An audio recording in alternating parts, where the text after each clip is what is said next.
Hi, this is Pat Johnson, your sociology instructor. In this mini lecture, we're going to start talking about the topic of social stratification, and we're also going to talk about social mobility. We'll see what causes upward social mobility and what can cause downward social mobility in our society. Before we talk about social stratification, let's talk about that word stratification. Stratification just means to have layers. So for example, we can see that in this picture, the rock has various strata. It has different layers.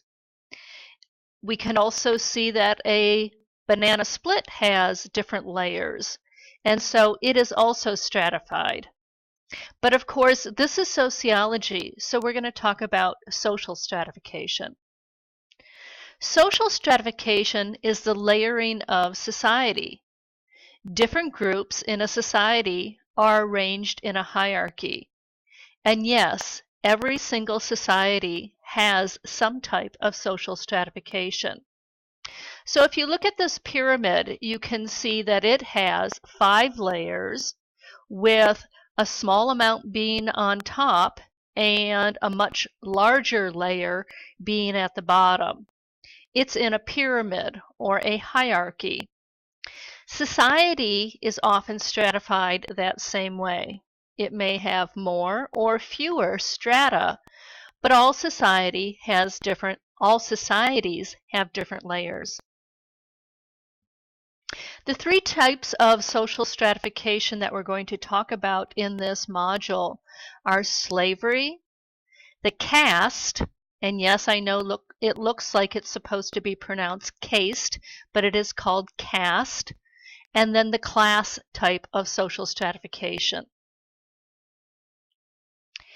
So within a stratified society, there may or may not be social mobility, meaning the movement of individuals or groups between different social positions.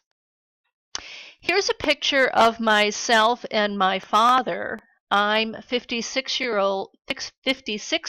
old at the time this is taken, and my dad, who is 30 years older than me, was 86 years old. We are dressed quite warmly because this was taken in the Upper Peninsula of Michigan.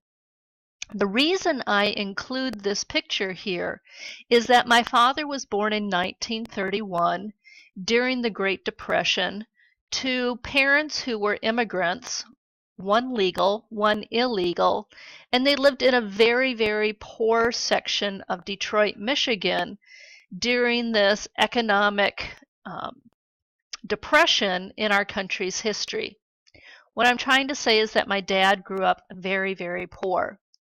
He also had a brain. He realized that because as a crippled child, he was sent to a school for crippled children in Detroit where a teacher discovered that he was actually very bright.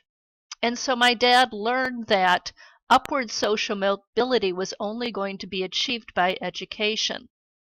He went to 8 years of night school for college, became an electrical engineer, and moved from being very poor upward in society to where he went from lower class through middle class and then actually achieved some wealth long after I left the home through some of his inventions. And so Dad achieved upward social mobility. Social mobility is achievable in our society. So is downward social mobility.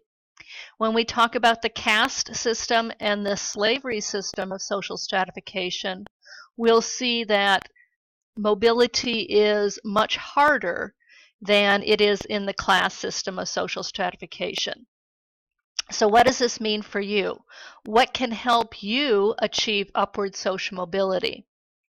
Well, first of all, earning an education, but not just any education, earning an education in a field that is valued. In other words, getting some type of education degree or certificate or diploma in a field that society has deemed as valuable and is willing to pay for. Getting a job and getting a promotion can achieve upward social mobility. Staying married, if you marry, is a great help in upward mobility. And then paying off debt so that your wealth is greater are all ways of upward social mobility. This list is not exhaustive. We could add many other things that could increase upward social mobility, but those are just a few that I'm going to mention. Downward social mobility is also something that can occur in our class society here in the United States. Dropping out of school, getting fired or laid off, having an accident or an illness that prevents you from working, divorce, death of an earner in a family, or an accident that makes an earner not able to bring wages home could also cause downward social mobility. And having lots of debt could also cause downward social mobility. So in this unit, we're going to be looking at social stratification in different types of society, and then we'll focus on class stratification in the United States. And I want you to continue to think about what could help you achieve upward social mobility if that happens to be one of your goals.